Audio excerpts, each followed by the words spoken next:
The phone is already vibrating across the stainless steel counter when Lena Taylor pulls the last tray of strawberry tartlets from the oven. The scent of butter and sugar fills her tiny New York bakery, but the ringing in her ears is not from the timer. It is from her mother calling for the third time in 10 minutes. She flicks her wrist, glances at the screen, and groans. Mom again. Of course. She hits accept and tucks the phone between her cheek and shoulder, while she decorates the tartlets with careful lines of cream.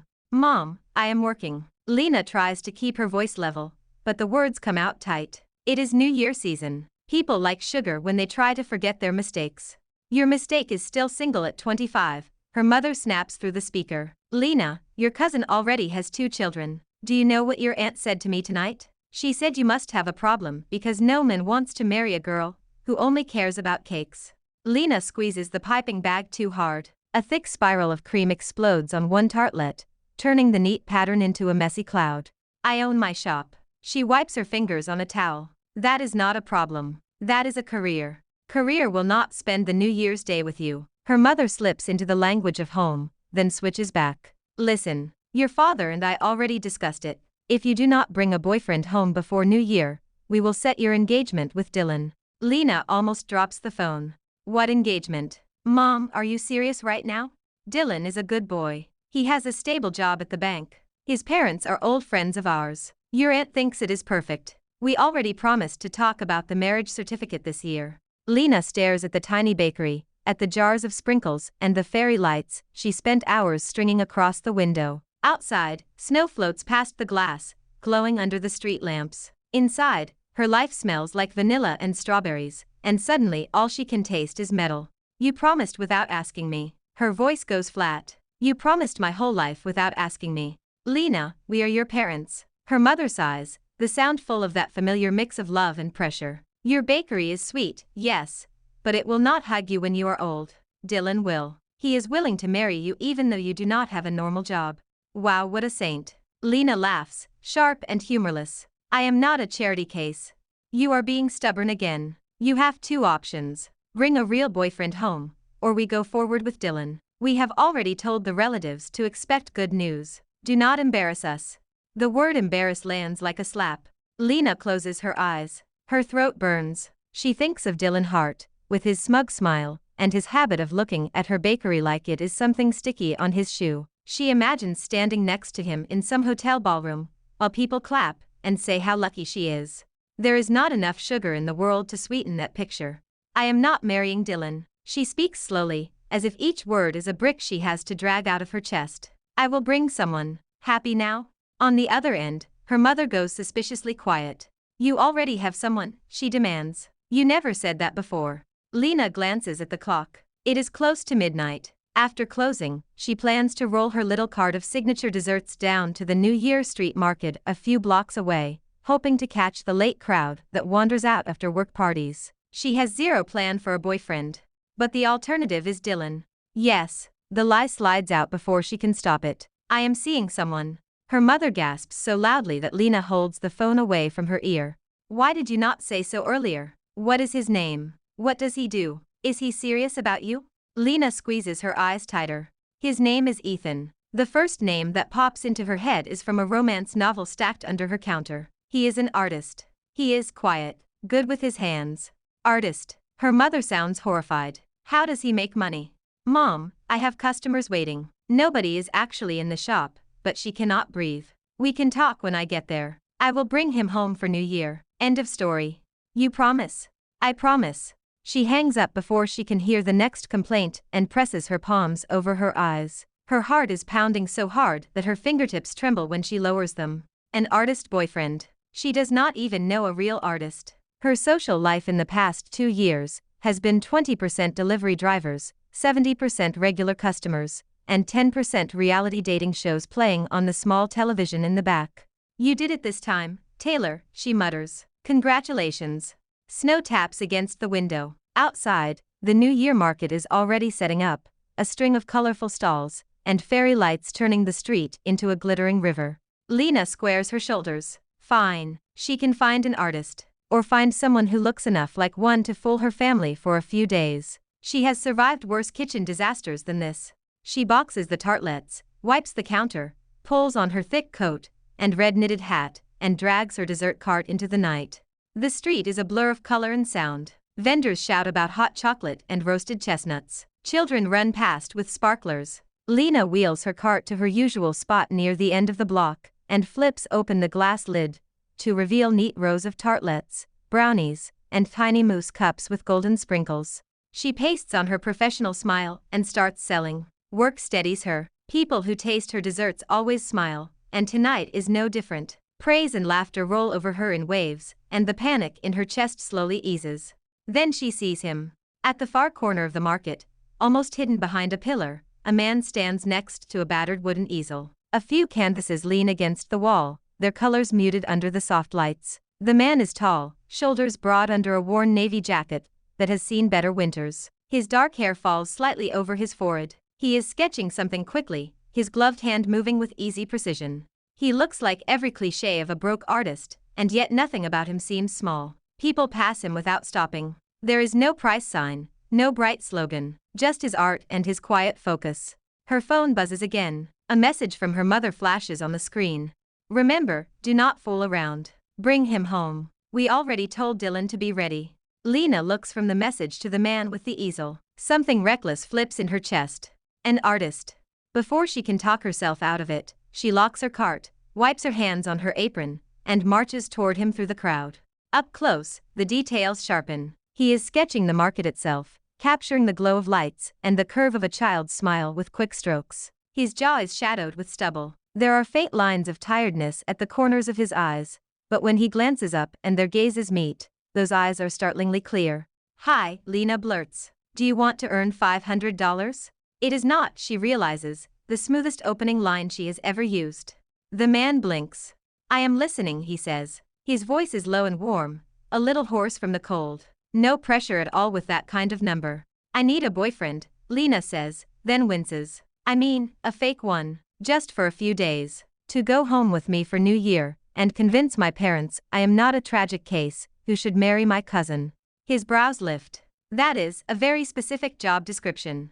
"I will pay you." Words tumble out of her mouth like loose sugar. $500, plus free food, plus a real bed in my parents' house. You only need to pretend to like me in front of a lot of nosy relatives. Dress decently. Smile sometimes. Do not say anything racist or creepy. That is it. For a moment he just looks at her. The background noise of the market seems to fade. Lena becomes painfully aware of how insane this sounds.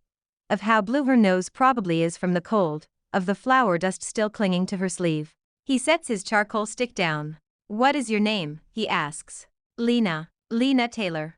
"I am Ethan." He wipes his fingers with a rag and offers his hand. His palm is warm against her cold one. "Are you always this direct, Lena Taylor?"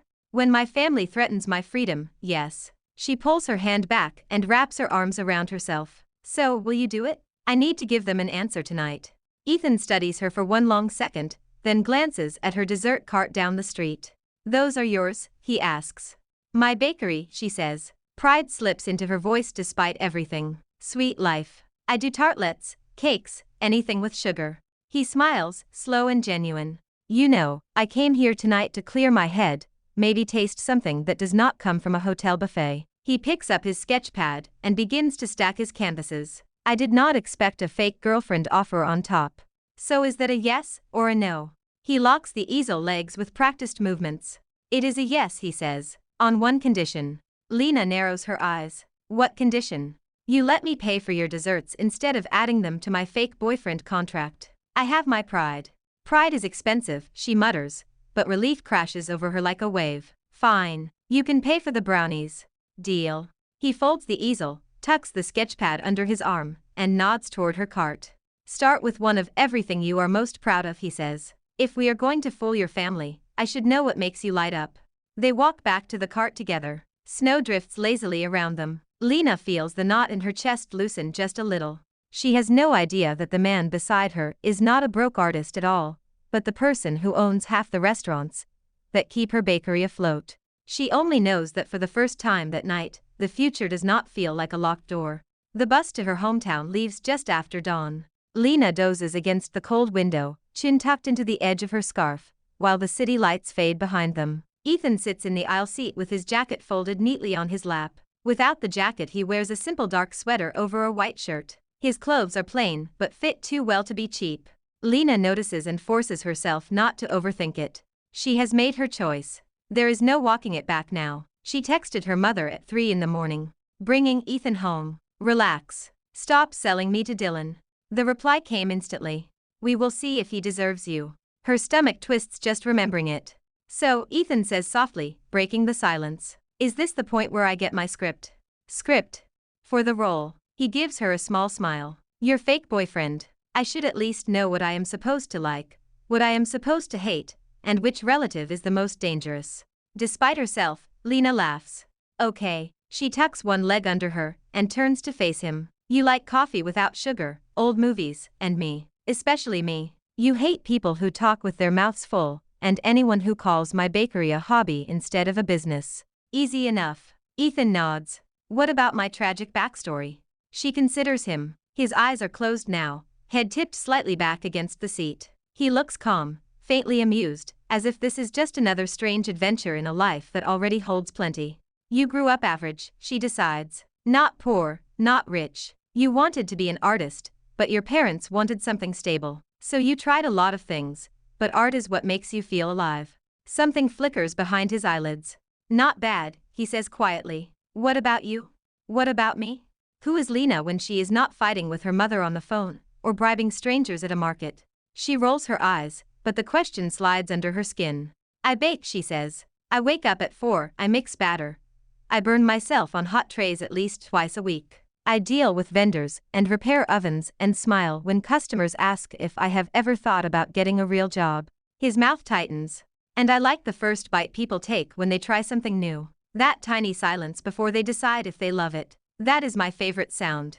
Ethan looks at her like she just confessed a secret. That is not stubborn or embarrassing, he says. That is passion. Heat crawls up her neck. She stares down at her hands. Do not start sounding like a romantic movie, she warns. This is a business deal. Of course. His eyes sparkle. I am a professional. They spend the rest of the ride building their story, where they met, how long they have been together, the moment Ethan supposedly first tasted her dessert and fell in love. Lena keeps the details simple to avoid tripping later.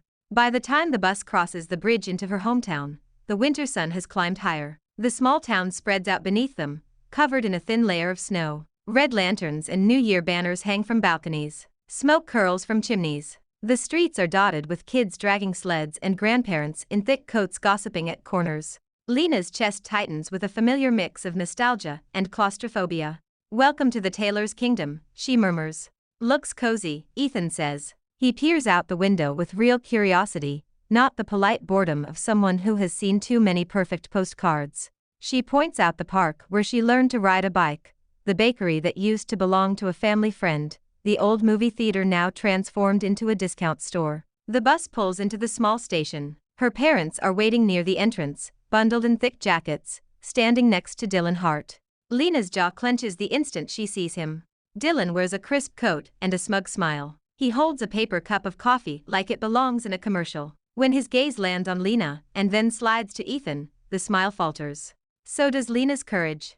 Ethan senses it. His hand brushes the back of hers, fingers warm and steady. For one breath she forgets that he is only pretending. Ready, he murmurs. No, she whispers. But let us do it anyway.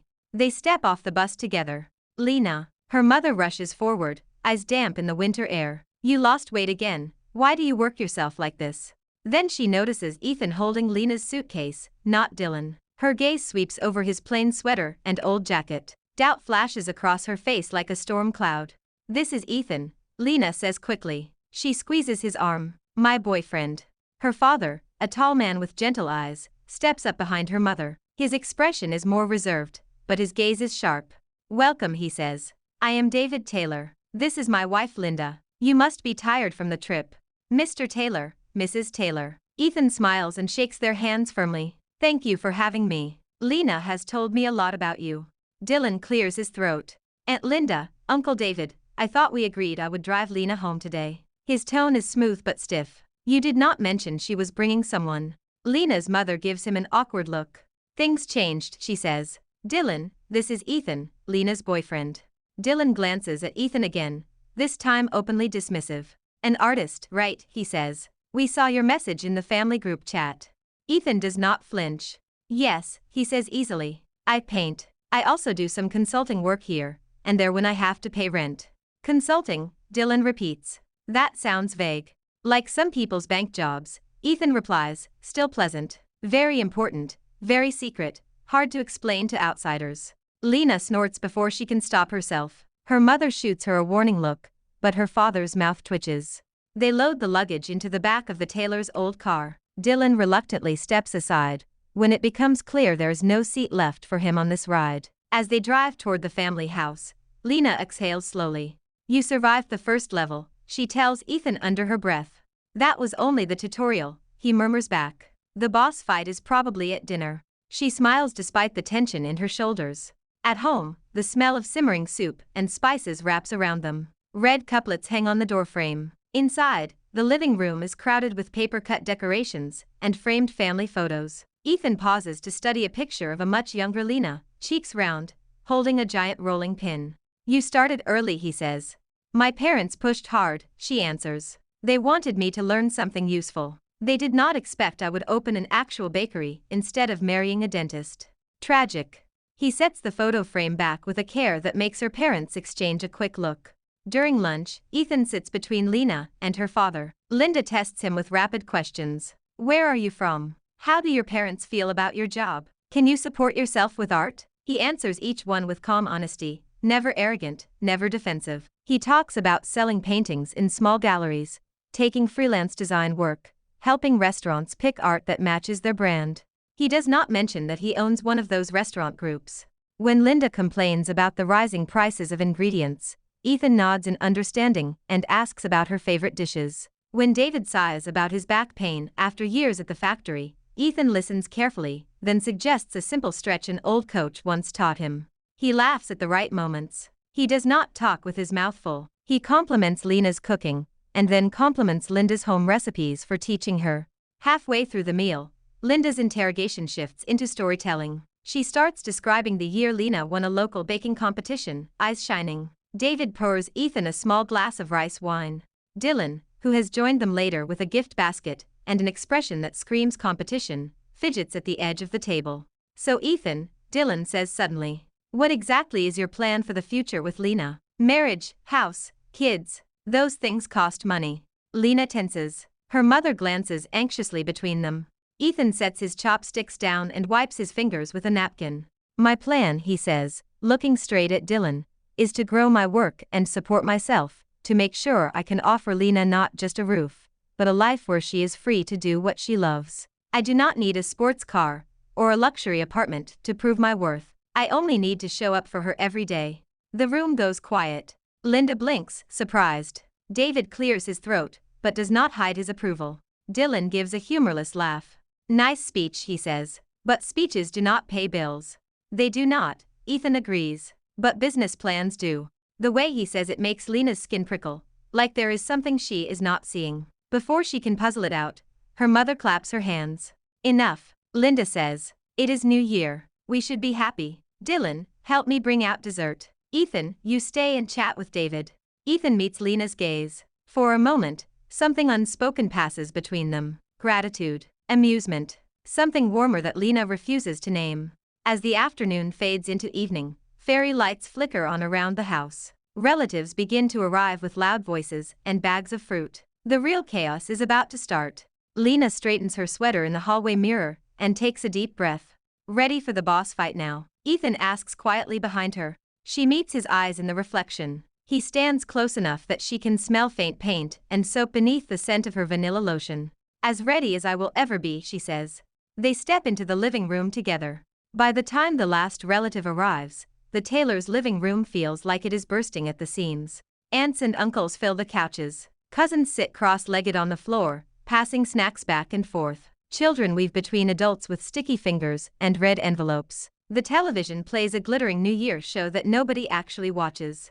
Lena sits beside Ethan on a small love seat, her back straight, smile fixed. Every few minutes, someone leans over to take a better look at her so-called artist boyfriend. This is him. He looks thin. Do you feed him, Lena? Where are his parents tonight? Why is he spending New Year with someone else's family? Lena grinds her teeth and answers as politely as she can, but the questions pile up like snowdrifts. Ethan handles each one with patient humor, even when an aunt whispers loudly that artists are unreliable. I am very reliable, he says, his tone light but firm. I showed up when Lena needed me. That should count for something. Her father hides a smile in his teacup. Her mother pretends not to be impressed. Then Dylan arrives with his friend. Jack Morgan is everything Ethan pretends not to be. He strides into the house in a designer coat, shoes too shiny for this weather. His hair is styled with the kind of effort that screams money. He flashes his perfect teeth at the older relatives, handing out imported chocolates like a politician on a campaign trail. Aunt Linda, Uncle David. Jack beams. Sorry I am late. Traffic from the city was crazy. I brought some small gifts. He sets the expensive shopping bags on the table and finally looks at Ethan, as if noticing him for the first time.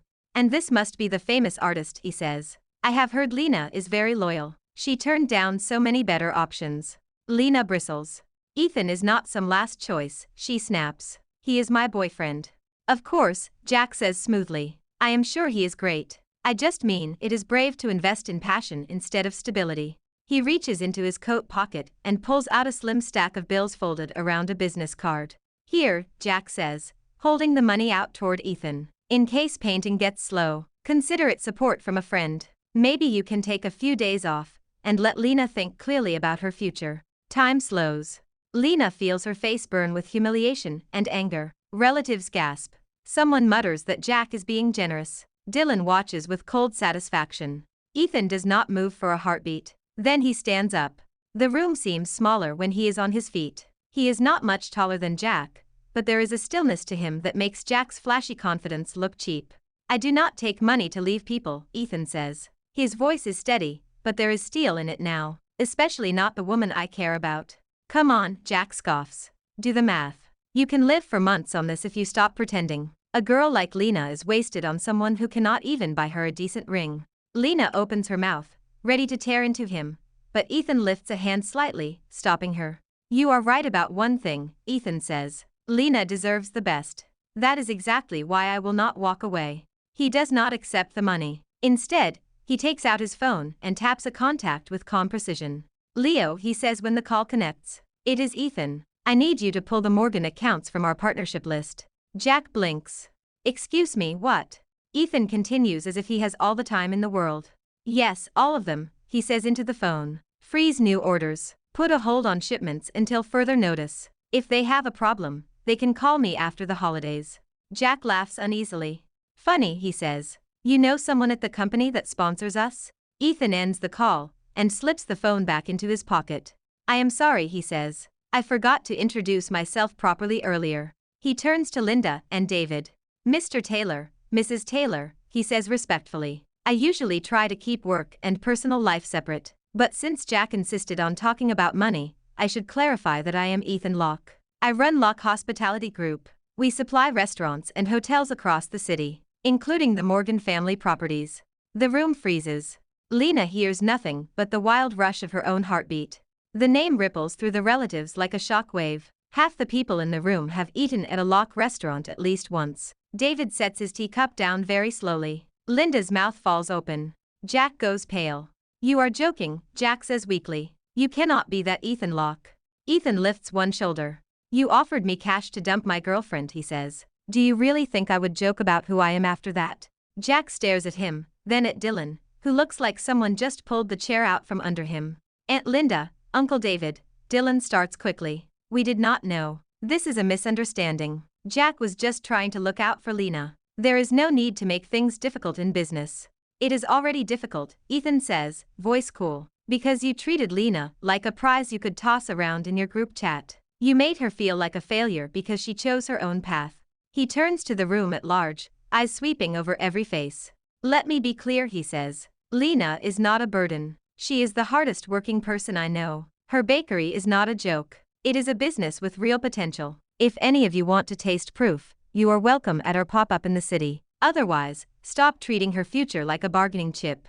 Silence presses down on the living room.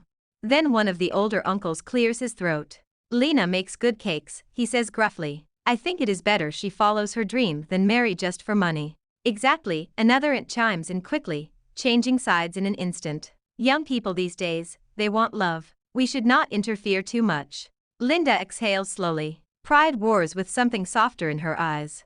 Lena, she says, why did you not tell us you were dating someone like this? Lena is still reeling. Because I did not know, she thinks. Because I picked him out of a crowd and thought he was broke. But she cannot say that. Not now. Not in front of everyone. We wanted to keep things private, she says instead, voice small. Ethan sits down again and takes her hand. His fingers curl around hers, steady, reassuring. I did not come here to show off, he says quietly. I came because Lena asked me to spend New Year with her family. I would have done that even if I were still painting on the street for $20 a sketch. Something in Linda's face crumples. Come help me in the kitchen, she says abruptly to Dylan and Jack. Now. They stumble after her, grateful to escape the room. The moment they disappear, the tension eases. Conversations start again, now focused on the revelation that Lena is dating a secret big shot. Cousins gather around her with wide eyes, firing questions. How did you meet? Did you know who he was? Are you going to move into a penthouse now? Lena can barely answer. Her world is tilting, the ground under her feet soft and shifting. Later, when the relatives have drifted home, and the house is quiet except for the television glow, Lena stands alone on the back porch. Cold air bites her cheeks. Snow crunches under her slippers. The sliding door opens behind her. I should have warned you, Ethan says. She does not turn around. You think? He steps out, closing the door gently to keep the warmth inside. I came here wanting to be just a guy in an old jacket, who eats too many desserts, he says. But Jack crossed a line. I am not sorry I stopped him. I am sorry I had to do it like that. Lena stares at the bare branches of the tree in the yard. How long were you going to hide it from me, she asks. Her voice shakes. Until the wedding? Until you bought the whole town? No. He moves closer, but not close enough to touch. I wanted to tell you after the holidays. I did not want your parents to like me because of my bank account. I wanted them to see what you see. I did not see anything, she snaps. I saw a guy who looked like he needed a meal and a job. I thought we were in this together. Two people who do not fit the family mold. Turns out you are the mold. That is not true. Then what is true, Ethan? He exhales, breath white in the dark. True is that I walked past your stall last month and watched you hand a free cupcake to a little girl whose dad clearly could not afford it, he says. True is that I tasted your lemon tart and realized I had forgotten what joy tastes like. True is that when you stormed up to me in that market and demanded I pretend to love you, I already did, a little. Her breath catches. Do not say that, she whispers. His voice softens. You can hate my timing, he says. You can yell at me for not introducing myself properly. You can decide you do not want anything to do with me after this week. I will accept it, but do not doubt that what I feel for you is real. She turns finally, heart pounding. His face is lit by the dim porch light, shadows softening the angles. There is no arrogance there now, only quiet sincerity and a hint of fear. I am tired, she says, because she cannot process all of this tonight. I need to think. He nods. I will be here, he says. Whatever you decide. He steps back to slide the door open for her. As she passes him, the warmth of the house rushes out, brushing the side of his face. For 1 second she almost leans into him. Instead she walks past and closes the door behind her. Neither of them sees the figure standing at the corner of the house, phone in hand, eyes narrowed in calculation. Dylan has heard enough to know that Ethan Locke is both a threat and an opportunity. The next morning, the town wakes to a sky the color of pewter, and air that smells like snow. Lena wakes to the smell of coffee and something sweet. She pads into the kitchen in thick socks and an oversized sweater, hair in a messy bun. Ethan stands at the stove, sleeves pushed up, flipping pancakes with practiced ease. Her father sits at the table with a newspaper. Her mother hovers by the counter, trying and failing to pretend she is not impressed. You cook too, Lena blurts. Ethan glances over his shoulder. Good morning to you too, he says. There was batter. Your mom said she usually handles breakfast, but I offered. He insisted, Linda says. Said he wanted to repay hospitality. I like this one. Lena sits, feeling oddly off balance. She watches Ethan move around the kitchen like he has always been there, passing her father the maple syrup, setting an extra mug in front of her without asking how she takes her coffee. The quiet domesticity feels dangerous, like a dream she has no right to want. After breakfast, Ethan offers to help Linda with the New Year cleaning, climbing a ladder to dust the top of cabinets and replace broken light bulbs. David drags him out to the shed to look at an old fishing rod. Every time Lena glances out the window, Ethan is there, laughing with her father, listening to her mother, fitting himself into her life as if he belongs. She hides in her room under the excuse of checking bakery emails. Her inbox is full of holiday orders and messages from regular customers sending New Year wishes. Buried in the middle is an email with a subject line that makes her stomach drop. Luck Hospitality Group Partnership Proposal. She clicks it with shaking fingers. Dear Ms. Taylor, we have been following Sweet Life Bakery and believe your brand aligns with our vision for independent artisans in our venues. We would like to discuss a partnership that would bring your desserts into select city hotels and cafes. The email is dated 2 weeks ago, before the market, before she dragged Ethan into this mess. He knew who she was. He knew her bakery. He walked up to her stall that night already having decided something. Lena swallows hard. A notification pops up at the bottom of the screen. A new message in the family group chat. Dylan. She opens it. Screenshots of a rumor thread explode across the screen. Anonymous posts accusing Ethan Locke of ruthless takeovers, of destroying small businesses, of using relationships as leverage. The captions Dylan adds are worse. He is not who you think he is, Lena. He is playing you. People like him do not marry small-town girls, they use them. Her chest tightens until she can barely breathe. She hears footsteps in the hallway and looks up. Ethan leans in the doorway, one hand braced against the frame. You saw it, he says quietly. Did you write that email? She demands instead, pointing at the screen. Before we met at the market. Yes. So you watched me from a distance, decided my bakery was good enough for your company, and never thought to mention it when I offered you a fake boyfriend contract. He walks into the room, closing the door behind him. Lena, I was trying to keep business out of this, he says. I did not want you to think I showed up because of a spreadsheet. I came to the market that night because I needed air. I went to your stall because I recognized the name from the proposal, and I was curious about the person behind it. I stayed because of you. And the rumors. A muscle in his jaw tightens. People talk, he says. I am not gentle with companies that exploit their staff or cheat customers. When I pull contracts, they complain. They twist stories. That thread is mostly noise. Mostly, she repeats. So some of it is true. I have made hard calls, he admits. But I have never destroyed a good business in my life. I build them. I protect them. Just like I want to protect yours. She laughs, but there is no humor in it. You say that like I am a branch of your empire, she says. Another asset to manage. That is not what I mean. What do you mean, Ethan? Because from where I am standing, you lied about who you are, entered my life with a business agenda, and now my entire family thinks I am some genius who landed a billionaire boyfriend overnight. Do you understand how humiliating that feels? His eyes flash with hurt, but he does not look away. I understand that you feel cornered, he says slowly. By your parents, by Dylan, by me. I understand that I made it worse by not being honest sooner. For that, I am sorry. He takes a breath. I am willing to step back from the partnership if that makes you feel better. We can cancel the proposal, walk away from the deal. You owe me nothing. The offer hangs between them. She thinks of the bakery, of the constant worry about rent and bills, and ovens that break at the worst times. She thinks of the way her dough rises, of the pride she feels when customers come back. She thinks of what it would mean to have her desserts in hotels across the city. And she thinks of trust. Get out, she whispers. He flinches. Lena. Get out, she says louder. I cannot think while you are standing there looking at me like that. He swallows, nods once, and leaves. As the door clicks shut, Lena presses the heels of her hands into her eyes until stars bloom behind them. She is so tired of being pulled between expectations and opportunities, between duty and desire, between what feels safe and what feels like too much. Downstairs, the front door opens and closes. Tires crunch over snow. From the window, Dylan watches Ethan drive away, a satisfied smile curling his lips. Time for the next move. The attack on her bakery comes 2 days later. Lena is in the kitchen helping her mother prepare dumplings when her phone rings. It is Mia, her young assistant back in the city.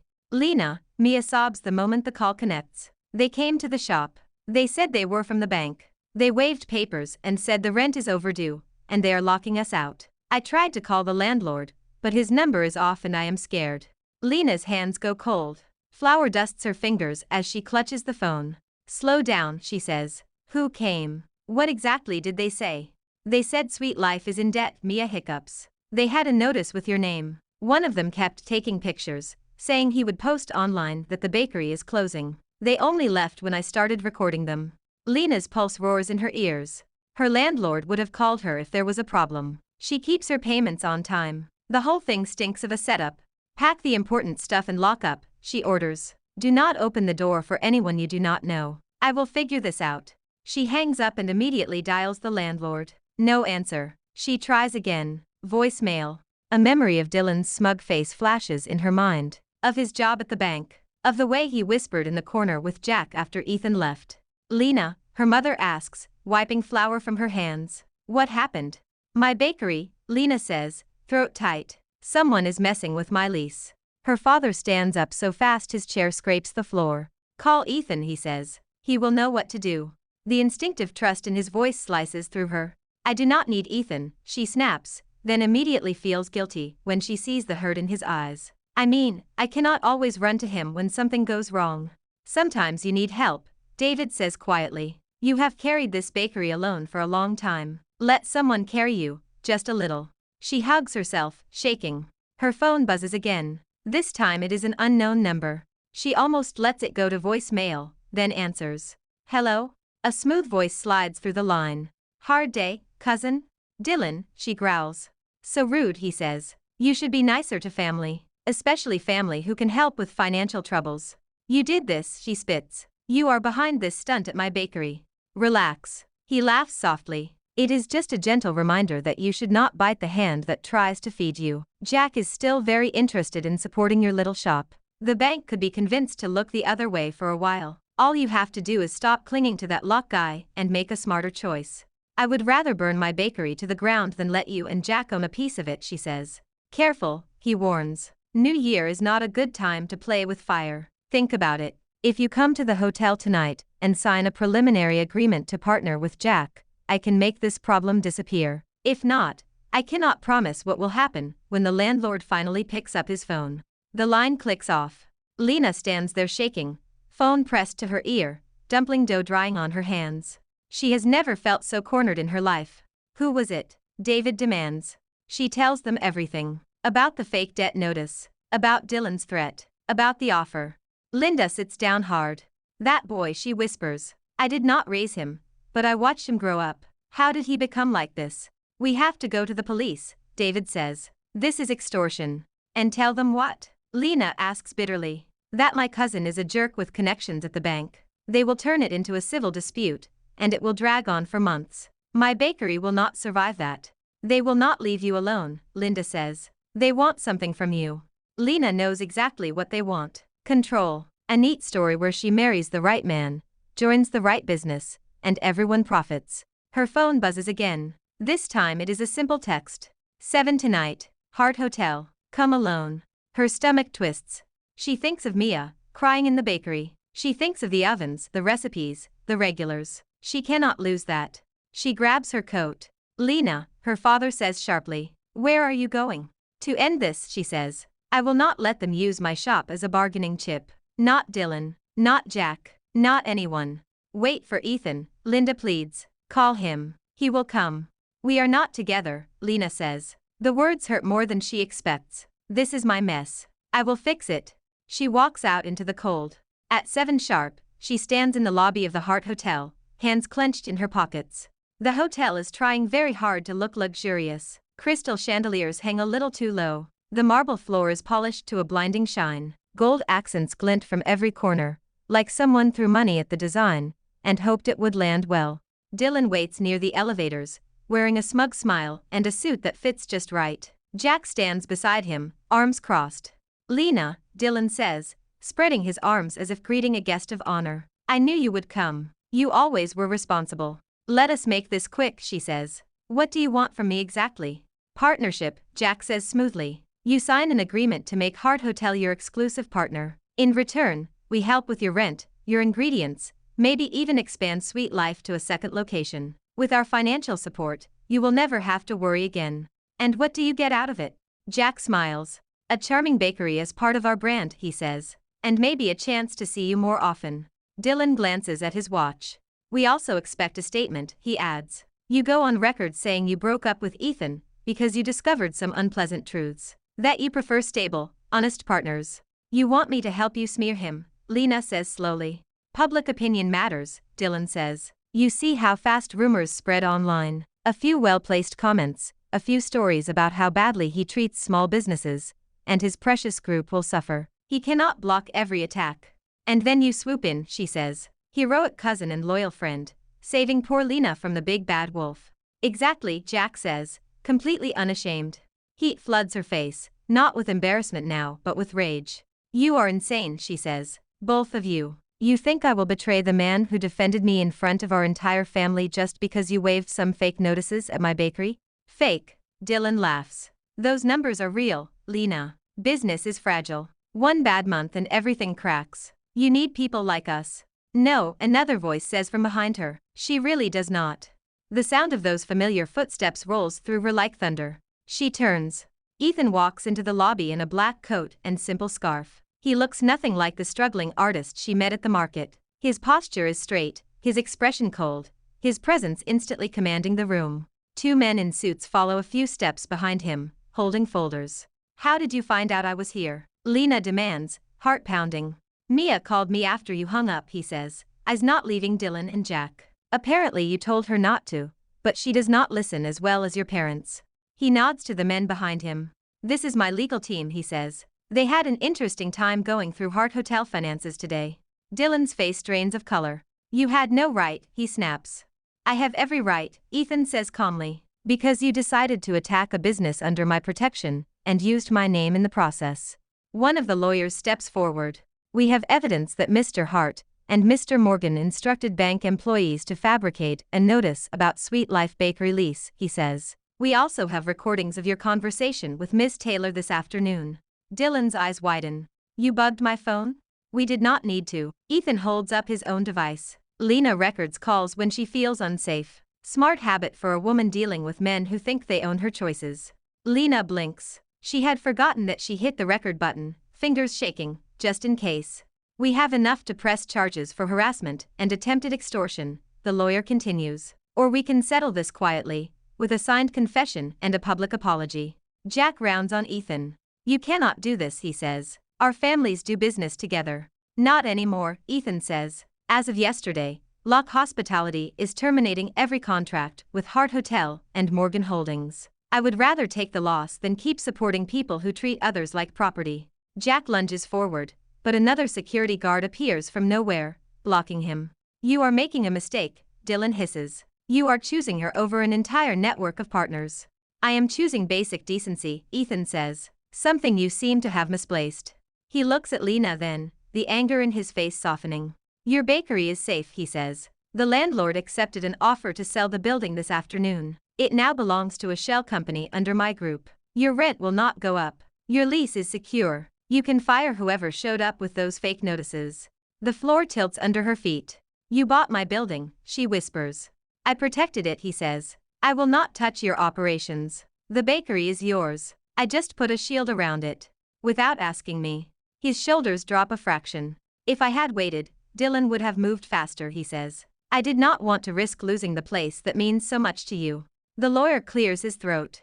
We will leave you to discuss personal matters, he says. Mr. Locke, we will prepare the paperwork. He and his colleague lead Jack and Dylan away, their protests echoing down the hall. Silence settles between Lena and Ethan like snow. You do realize you cannot keep doing this, she says finally. You cannot keep stepping in and buying your way out of trouble. I know, he says. I am trying to learn the line between helping and controlling. I am not always good at it. He takes a careful step toward her. I will put the building back in your name if that is what you want, he says. I can transfer the deed, set up a fund in your bakery account, even pretend I never set foot in your life. Just say it. The thought of him disappearing makes her chest ache. I do not want you gone, she says quietly. I just want you honest. He exhales, relief loosening his shoulders. Then here is the truth, he says. I am in love with a woman who smells like sugar and fights like a storm. I am clumsy with it. I have spent years making decisions alone. Letting someone in is new to me. I am going to mess up, but I am willing to try as many times as it takes, if she lets me. Her eyes sting. That is a terrible speech, she says. You sound like a tragic hero. Give me a break, he says. I skipped the part where I beg on my knees because this is a hotel lobby. She laughs through her tears. You already ruined my new year once, she says. You might as well finish the job. That sounds promising, he says. Is that a maybe?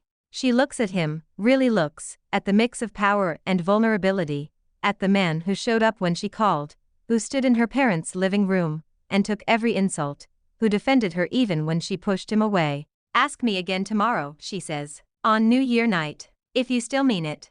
I will, he says. He reaches out like he wants to touch her, then thinks better of it and lets his hand fall. Let me drive you home, he says instead. Your parents are probably pacing holes in the floor. She nods. As they walk out of the hotel together, snow begins to fall again, soft and slow, covering their tracks. New Year night arrives wrapped in light and noise. The whole town gathers in the square for fireworks. Vendors sell skewers and candied fruit. Children run in circles with glowing toys. Music blasts from speakers, bouncing off low roofs. Lena stands near the edge of the crowd, scarf pulled up to her nose, watching her breath mix with the smoke from the food stalls. Her parents hover nearby, pretending not to hover. Are you sure you want to be out here in the cold? Linda fusses. We can watch the fireworks from home. I want to be here, Lena says. I want to see everything clearly. She means more than the fireworks, but she does not explain. Her phone buzzes. Meet me at the bakery, the message reads. Back door. 5 minutes. Her heart jumps. It is Mia, she lies to her parents. She needs help with something. I will be right back. Linda gives her a suspicious look, but David nods. Go, he says. Be safe. Lena slips through the crowd, boots crunching over ice, and heads down the side street toward the small row of shops where Sweet Life has its hometown branch. The sign is dark, like all the others, but faint light spills from the back alley. She rounds the corner and stops. The back door of the bakery is open. Inside, warm light spills over familiar countertops. The space looks different tonight. Fairy lights wind along the walls. Candles flicker in glass jars on every surface. Her favorite desserts sit in neat rows on the display case, gleaming under the soft glow. In the center of the room stands Ethan, in a simple dark sweater and jeans, holding a small box. You broke into my bakery, she says, breathless. I used the spare key under the third brick, he says. The one you think nobody knows about. She rolls her eyes. Of course you found it. He smiles, then sobers. You asked me to wait until tonight, he says. I waited. I thought about what I want, what you want, what we can actually build without crushing each other. And I still want you, he says. Not as a project, not as a brand, not as a cute story to tell at corporate dinners. I want to wake up at 4 with you to mix batter, to complain about suppliers, and laugh at customers who ask for sugar-free cupcakes with extra frosting. I want to fight with you about stupid things, and make up over burnt toast. She swallows. You make our life sound very glamorous, she says. It will be messy, he agrees. I will mess up. You will yell. Your mother will call too often. My board will hate that I fall asleep smelling like vanilla instead of cigar smoke. But I would rather have that than spend another year staring at profit charts in a silent office. He opens the box. Inside, nestled in soft velvet, is a simple ring, a slender band with a single diamond that catches the light and throws it back in a soft, steady fire. This is not a merger proposal, he says. This is my New Year wish. Marry me, Lena. Not tomorrow, not next week. When you are ready, keep your bakery, grow it at your pace. I will clear the obstacles I can reach and stand next to you when I cannot. Just do not face every storm alone. Tears spill over before she can stop them. You are ridiculous, she whispers. You show up out of nowhere, pretend to be poor, blow up my family dinner, buy my building, and now you ask me to marry you in my own bakery. I thought you liked dramatic stories, he says gently. You create them for a living with sugar and fruit. She laughs, wiping her cheeks with the back of her hand. I do, she says. I just never thought I would be in one. He lowers the ring a little. If the answer is no, I will stay, he says. We can date like normal people. We can take our time. I will keep the ring in my pocket and try again next New Year. She takes a step forward, then another. By the time she stops, she is close enough to see the fast beat of his pulse at his throat, the way his fingers tremble almost invisibly around the box. You said you are in love with a woman who smells like sugar and fights like a storm, she says softly. That woman is tired of fighting alone. She reaches out and closes his fingers around the ring. Put it on, she says, before I change my mind. Relief and joy crash over his face like a wave. His eyes shine. Is that a yes? He asks. Yes, she says. It is a yes. With conditions. He laughs. Of course there are conditions, he says. Name them. 1, she says, holding up a finger. No more secret identities. If you change your job or buy another building, I want to know before the news does. Done. 2. No making decisions about my bakery without asking me. We decide together. Always. 3. She takes a breath. You come back here every new year. No matter what the board says. This is where we started. This is where we remember why we did all of this in the first place. He nods slowly. That one is my favorite, he says. He takes the ring from the box and slides it onto her finger. It fits perfectly, as if he measured her hand in his dreams. The fireworks start outside. A muffled explosion that shakes the windows. Light spills in through the front glass in bursts of red and gold. In that case, he murmurs, "Happy New Year, Lena Taylor." "Happy New Year, Ethan Locke," she says. He kisses her then, finally, tasting tears and sugar and hope. The bakery around them fades to a blur of light and shadow. Outside, in the square, Linda and David look up at the sky, hands clasped. Their phones buzz with a new message. A photo of Lena and Ethan in the bakery, her hand lifted, the ring catching the candlelight. Her smile is wide, fearless, exactly the way it was when she pulled her first tray of tartlets from the oven. Linda presses a hand over her mouth, eyes wet. David grins so wide his cheeks hurt. "Looks like our daughter found her own way," he says. "She always does," Linda replies. Back at the Hart Hotel, Dylan stares at the news alert on his screen. Luck Hospitality has officially severed ties with his family businesses. Investors are asking questions. His phone will not stop ringing. For the first time, he realizes that some storms cannot be controlled, no matter how many strings you think you hold. He pours himself a drink he cannot afford and looks out at the fireworks, bitter taste in his mouth.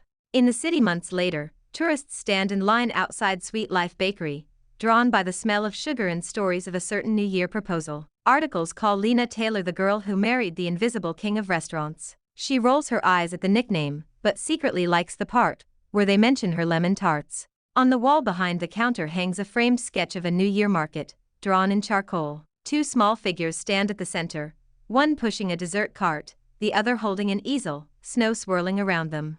Underneath, in neat handwriting, someone has written a single sentence.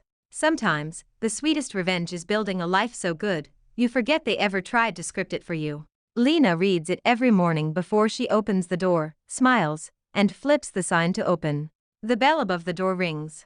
Ethan walks in carrying a box of fresh fruit, cheeks pink from the chill. "Busy day ahead," he says. "Always," she says.